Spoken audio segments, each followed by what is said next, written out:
Good morning everybody, my name is Tyler, and today I will be going over the Divide et Imperia mod for Total War Rome 2. The Divide et Imperia is a complete overhaul of Rome 2 vanilla.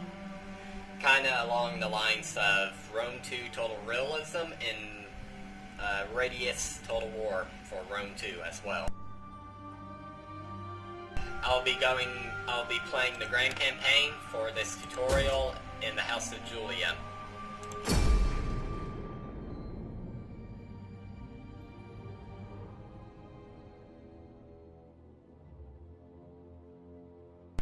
That's one thing that you might have noticed is this mod has implemented some new screensavers for Rome 2 compared to the vanilla faction, which personally I really enjoy a lot more.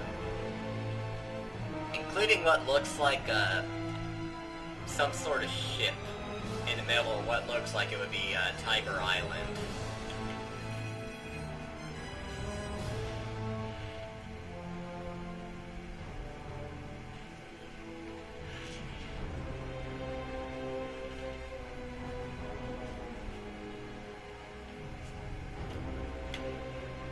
One thing worth noting though is for Rome 2,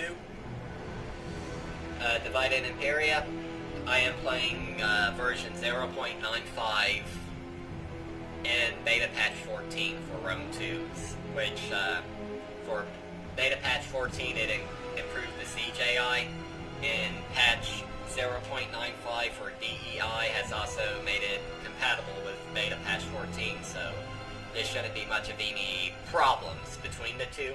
But from reading the forums on Total War Center, there has been some problems that have come up, and they are currently in the process of getting fixed.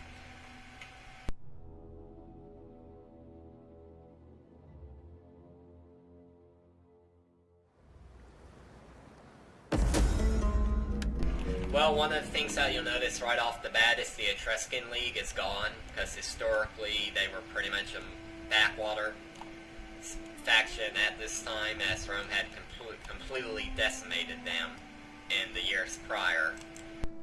And as you can see, Alalia belongs to Carthage, as historically I do believe it did. Syracuse is still down in Magna Graecia, but they have Carthage to their west. And from all my playthroughs I've seen, they always take Lilybium. Never fails to amaze me. One of my first tactics that I use against Syracuse in particular now, seeing how they are more hostile in a way with trying to convert Magna Graecia to Hellenism, is I usually build 2 consecrated grounds and then upgrade them. That's one of my new tactics that I use. Another thing I do as well is move these armies up to kind of intercept the Veneti and Liguria, probably the Insurbes as well, depending on how they are. Because for this province right here, Cispolonia, it could go either way. Like, one of these guys will always end up taking over the other 2, and then they will always go after the human first. Usually Liguria is at war with the Insubres, and Veneti is always at war with either within the first 5 turns. So that usually gives the player enough time to build up a garrison force for the border right here. Another thing as well that is introduced is if you were to garrison a city, it will be adversely affected. Ready for orders.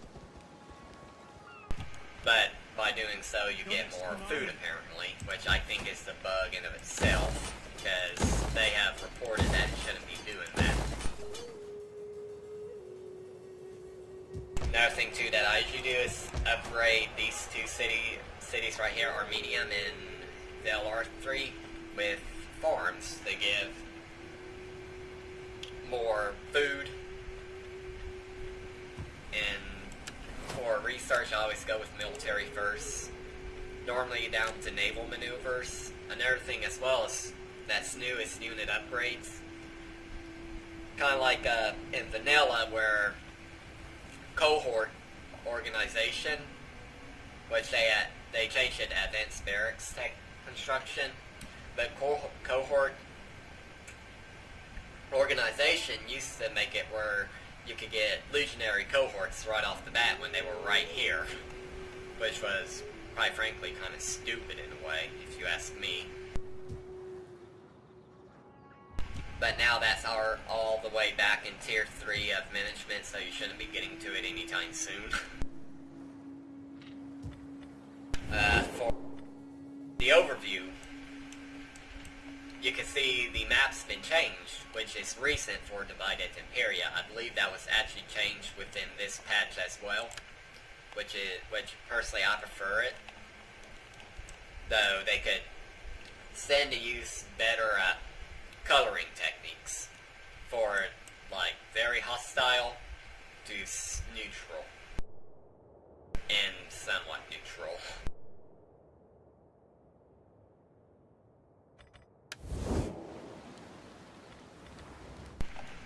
Personally, for me, one of the strategies I always use right off the bat for to get the first set of objectives is to go straight for Magna Graecia and try to take over before Syracuse can get powerful, because I guarantee you, they get powerful in this mod, they will be a pain in the butt.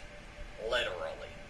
I've seen them take Lilybium, and they've even gone into Carthage and taken from Carthago all the way down to about Macamades, which, quite frankly, makes them very powerful.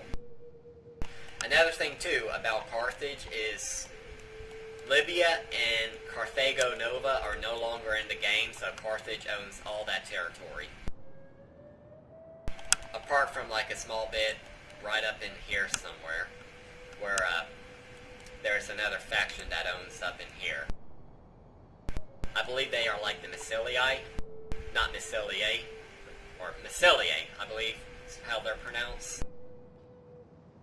And then down here you got Athens, Sparta, Macedon. Normally if Epirus declares war, the other Greek city-states will clear it up pretty quickly, so I never worry about that. Commander? And for recruiting units, unit recruitment has also been added up, so it's not as easy to recruit anymore. And another thing too is there are more edicts that you can issue through a submod that I will link. So I'll go through a few of these. Bread and games, -2 food but +4 order. Romanization, reduces order but +4 Latin culture.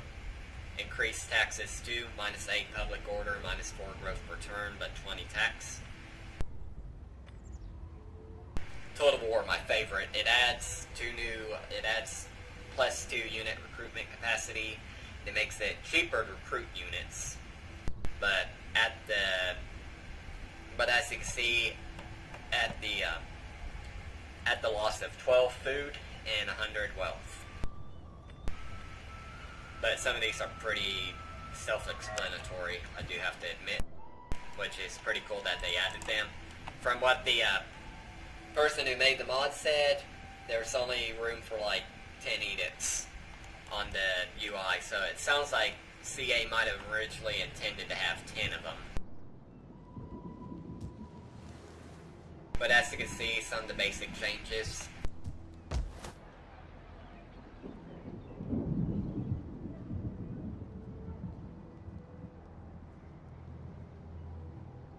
And another thing too, like for Brundensium, seeing how it's problematic with these different cultures, it is recommended that you keep an army in there.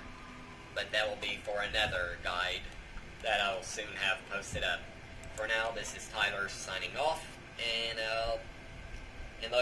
I'll look forward to making another video in short time with me going into Magna Graecia and taking over Syracuse and Carthago. Till then, you guys have a nice day or night, wherever you're at, and be safe.